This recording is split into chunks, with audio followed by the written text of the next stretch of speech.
Hello there. I am Celia Bertoia. I am the daughter of Harry Bertoia, and we are here at the Harry Bertoia Foundation in St. George, Utah.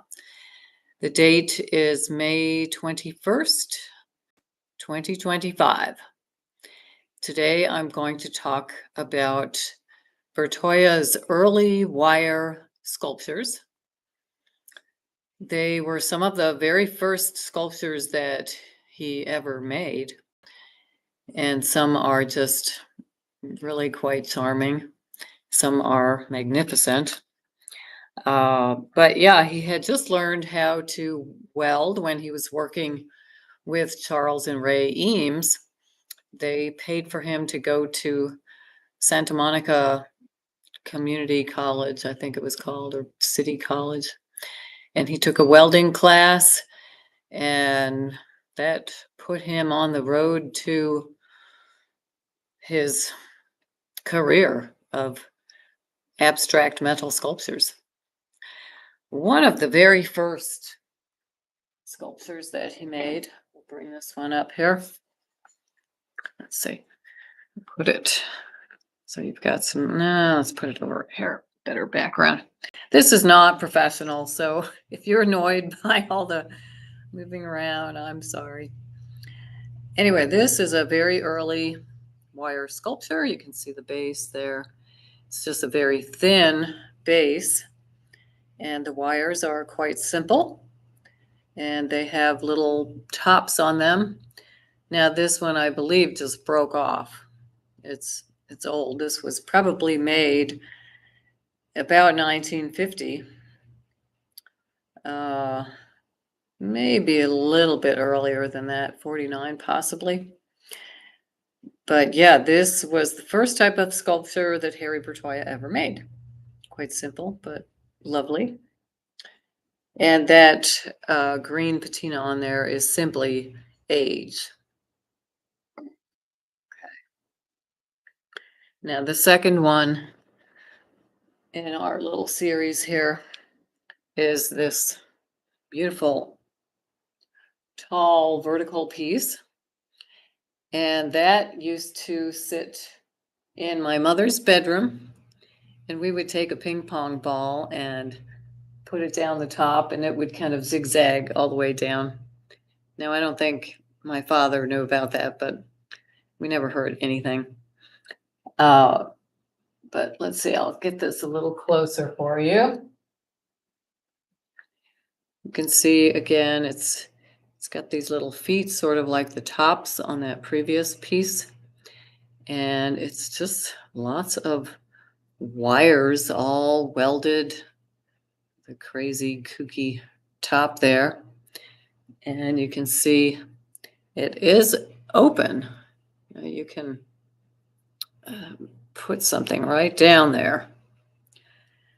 And very abstract, but has a nice theme to it. This one was made in the early to mid 50s, I believe, actually 1956.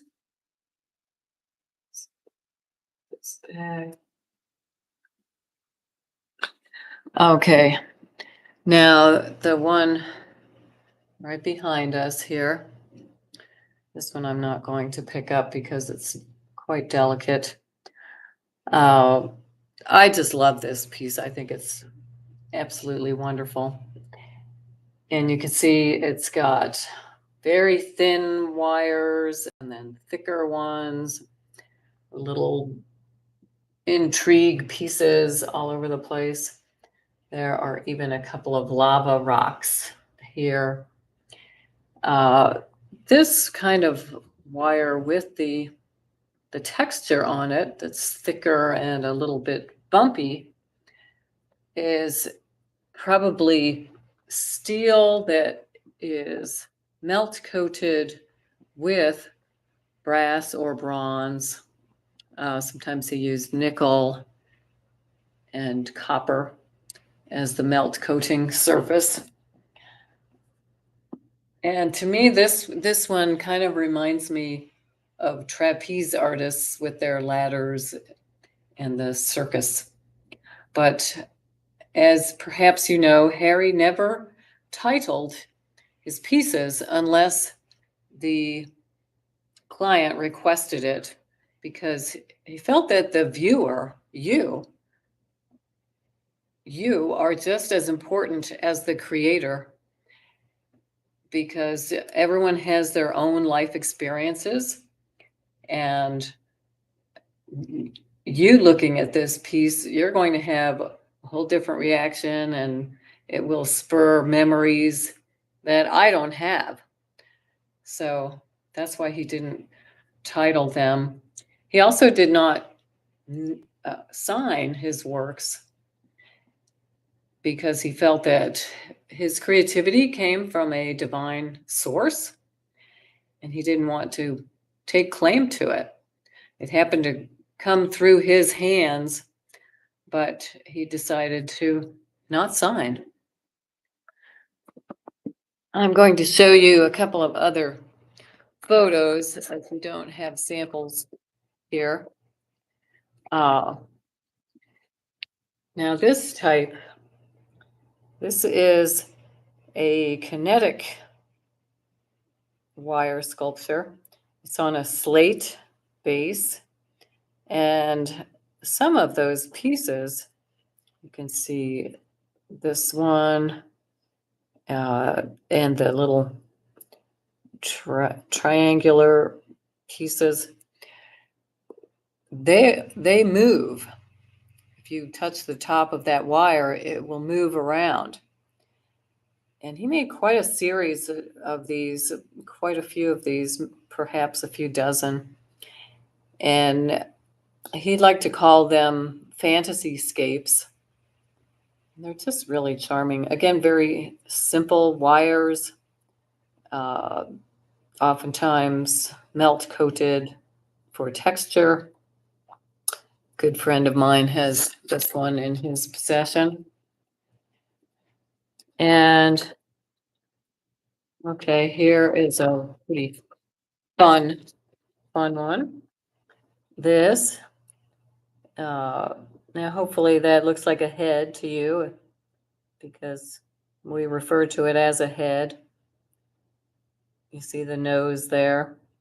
He made one of these that was actually a self-portrait. It was his own head, and he made a few others.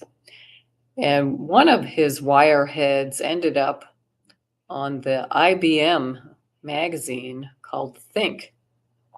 It was on the cover, and really got some wide publicity. In fact, I think he got a few jobs from that, people being fascinated by the photo. And you can see again here that these are the thickened brazed wires, melt coated with further metals on top of the steel. Oftentimes he would use piano wire, stainless steel piano wire, as the base. And okay, here is some detail. This, you can see all those wonderful little enamel colored pieces, which he tended to do on the later pieces. Well, most of these were in the 1950s, but they did spill over into the 1960s. And the colored enamel really adds something different to the wire sculptures. I don't know. I really like them. I hope you do too. This is actually, this is looking at a sculpture from the skinny side. It's a very wide wire piece. Some of these we call straw. And we lived out in the country in Pennsylvania, and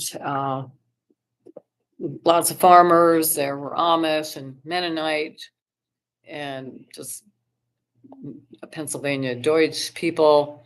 A lot of farming went on there, and people raised hay and straw, and there were big piles. So straw was one of his influences. He was highly influenced by nature. and he would see these fields all the time. So now this was a monumental piece. This was at Northwestern Insurance for many years. Was recently taken down. Now it's hard to tell the scale here, but this was up high, and it was about 40 feet wide.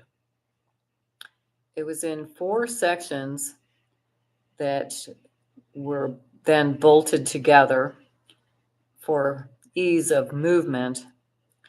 And each section was 600 pounds. And it was very cleverly bolted so you wouldn't see the bolts. They were kind of buried inside the sculpture. And this one, the insurance company did ask for a name. So I remember actually sitting around the dinner table one night, and he was asking us for different names, and we threw some things out. But the name that finally stuck happened to be from some Amish farmers who stopped at his studio, and he was working on this piece. And he asked them, "Well, what does this look like to you? What would you call this?" And they said, "Oh, it looks like sunlit straw." And that's indeed what they called this piece. In, I think it was 1922, it was removed from the building and sold. And I know the folks who purchased it, they're cleaning it all up and getting a packet, and they are going to try to sell it. But a piece that is that large, it's hard to find a new owner for it because there aren't that many places that have room for such a large sculpture. When it was commissioned by Minoru Yamasaki, Yama, as Harry would call him, they built this shelf. It was a marble shelf. They built it especially for the sculpture, and it was up high. The people would be down here, so you would look up at this beautiful sculpture. And it took about a year to construct Sunlit Straw. He was doing a few other things on the side, but that was their main project. He mainly had 2 helpers, Ed and Jim Flanagan, and this was finally installed in 1964. So they worked on that for quite a long time. And that is your lesson on the Harry Bertoia wire sculptures. If you want to see more and learn more, you can go to harrybertoia.org. And if you click on the catalog raisonné, you can peruse all the sculptures of Bertoia. We have about 3,000 sculptures in there now, or they're not all sculptures, some are 2-dimensional. But to learn and be educated about Bertoia's work is really to love his work, because he was so creative and so skilled with his welding. And he would have an idea and envision it in his mind's eye. And if there wasn't a way invented yet to make such a piece, he would figure it out. He would invent that piece. He would invent the techniques to make it. So that's all for now. Thank you, and see you next time.